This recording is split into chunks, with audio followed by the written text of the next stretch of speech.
Pumanaw na sa edad na 61 ang mommy ni Angelica Panganiban na si Annabel Panganiban noong August 20, 2024. Nitong Miyerkules, ika-21 ng Agosto, inanunsyo ni Angelica sa Instagram ang balita. Ibinahagi ni Angelica ang mga detalye tungkol sa kanyang Mother's Wake and Memorial Service at walang nilagay na anumang caption.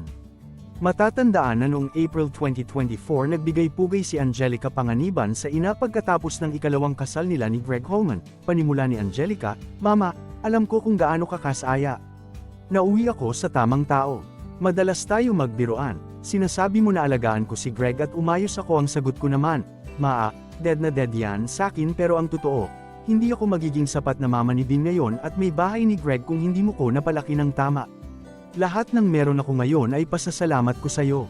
Sinabi pa ni Angelica na ang lahat ng mayroon siya ngayon ay dahil kay Annabel. "Ikaw ang kayamanan ko na kaya kong ipagmalaki kahit kanino dahil ang lahat ng aral na napulot ko sa'yo ang ipapamana ko sa pamilya ko. Hindi ako perpekto at ideal na anak. Matigas ang ulo ko at madalas nilalaban ko ang mga gusto kong subukan. Pero hindi mo ko pinigilan o sadyang wala ka na lang nagawa. Salamat at hinayaan mo kong subukin ang lahat para sa ikakatapang ko. Mahal kita ma, heart." Bumuhos ang pakikiramay sa comment section ng post ni Angelica mula sa kapwa celebrities at followers.